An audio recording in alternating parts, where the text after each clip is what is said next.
तर आत्ताच्या घडीला चंद्रभागेच्या तीरावरून ज्ञानेश्वर चौतमल आमचे प्रतिनिधी आपल्यासोबत जोडले गेलेत। ज्ञानेश्वर, काय नेमकी परिस्थिती आहे, काय नेमकं वातावरण आहे, काय नेमक्या भावना आहेत, काय भक्तिरस पाहायला मिळतोय?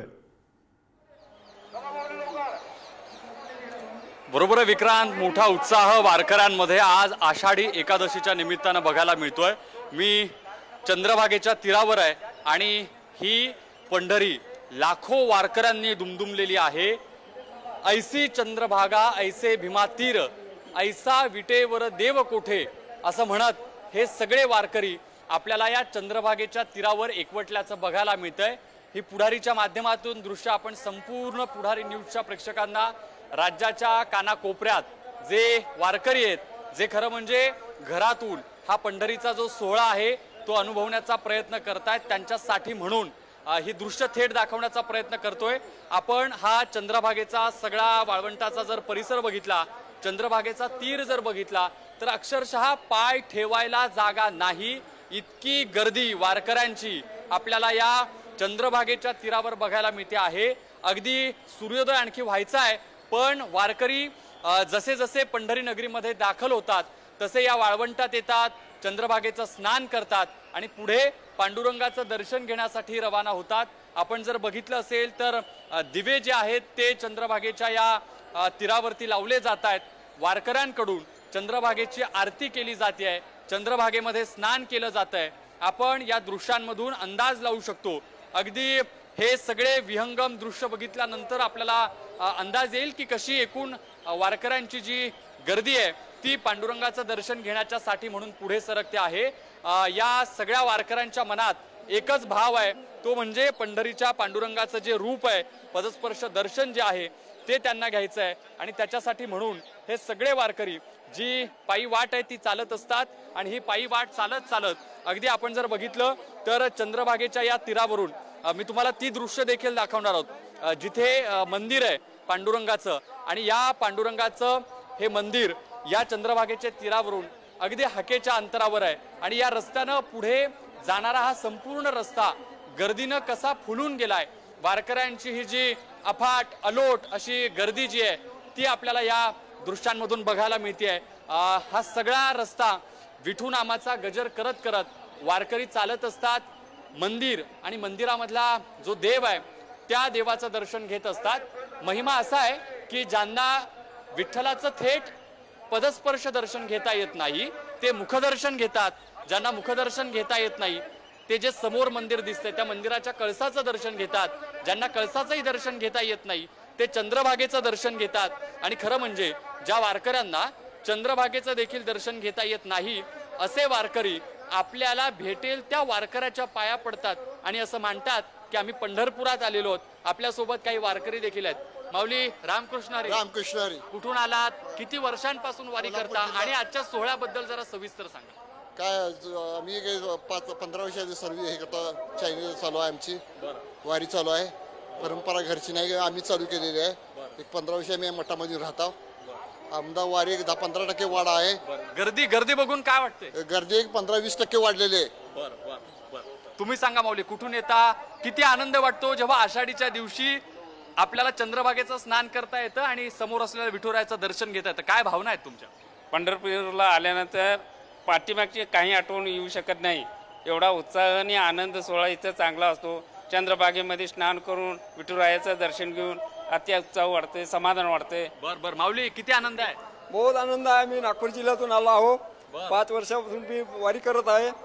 पोलीस प्रशासनाची एवढी प्रशासन केली तेवढी कमीच वाटते, कारण का चांगलं नियोजन केलंय। वय विरुद्ध माणसाला सर्व सोय व्यवस्थित आहे आणि सर्व कोणाला तकलीफ नाही आहे आणि भरपूर गर्दी आहे। भरपूर गर्दी, स्वच्छता चांगली आहे, बरं एकदम समाधान वाटतंय। आमच्या वडिलापासून वारी चालू आहे। बोला तुम्ही। भरपूर गाव खानापूर, भरपूर आपल्याला गावापासून आल्यापासून इथं आनंद व्यक्त होतो। गावाकडची पाठीमागची आठवण। पाय दुखतात का चालत चालत वारीत? पाय दुखत नाहीत, पाय सुद्धा दुखत नाहीत।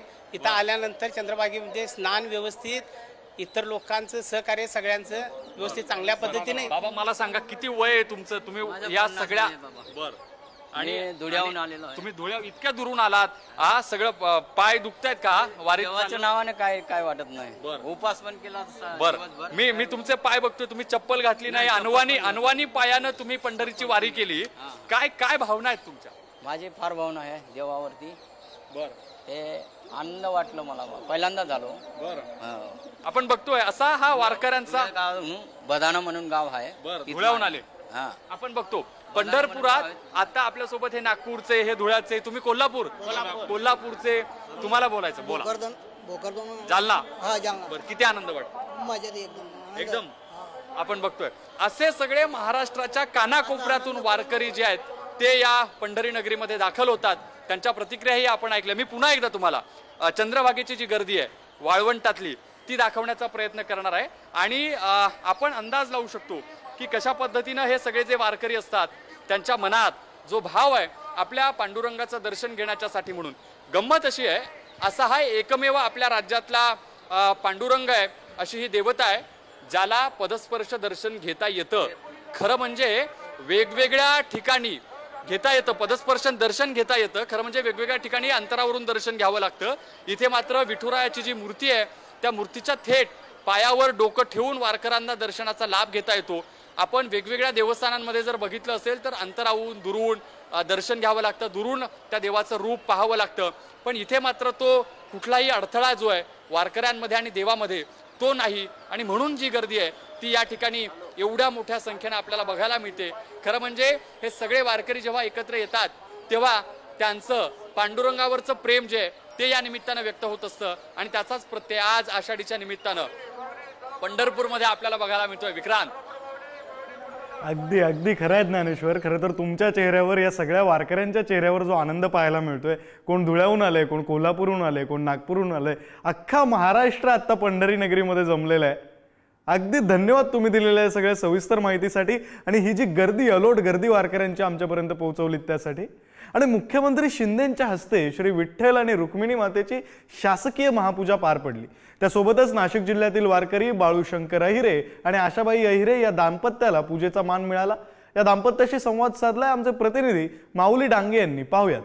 मुख्यमंत्र्यांच्या समवेत ज्या दाम्पत्याला मिळाले ते नाशिक दाम्पत्य, आहेर दाम्पत्य आपल्या सोबत आहे. आपण त्यांच्याकडून जाणून घेणार आहोत. काय सांगाल माऊली, की किती वेळ दर्शन रांगेत लागला? आम्ही 19 तास. काय मागणं मागितलंय? काय दे, सुख शांतता, पाणी पडू दे. असं वाटलं होतं का कधी की मुख्यमंत्र्यांच्या बरोबर तुम्हाला पूजेचं मान मिळेल? आता जे एसटीचा पास तुम्हाला मिळालेला आहे त्याचा आता कुठं कुठं फिरणार आहात? आता तर बाबा तडी बोलाय तडी काय गावाकडे काय व्यवसाय काय आहे तुमचा? भाजीपाला आणि शेती. काय आता विठ्ठलाला काय मागणं? सुख राहू दे, सुखात राहू दे. तुम्ही काय मागणं मागितलं? मी पण सुख शांतताच मागितलं, बाकी काही सुख शांतता पाहिजे आम्हाला, फक्त बस एवढं मागितलं. पुढच्या वर्षी वारी मग येऊन नक्कीच आपण पाहिलं तर या दाम्पत्याला आषाढी वारीचा जो मुख्यमंत्र्यासमवेत जो मानाच्या वारकऱ्यांचा मान, जो मुख्यमंत्र्यांच्या सोबत पूजेचा मान मिळाला ते आता आपल्या बरोबर होते. आणि त्यांनी सर्वांना सुखशांती लाभू दे हेच मागणं विठ्ठलाकडे मागितलं आहे. कॅमेरामन निखिल करंदीकर सह माऊली डांगे, पुढारी न्यूज, पंढरपूर.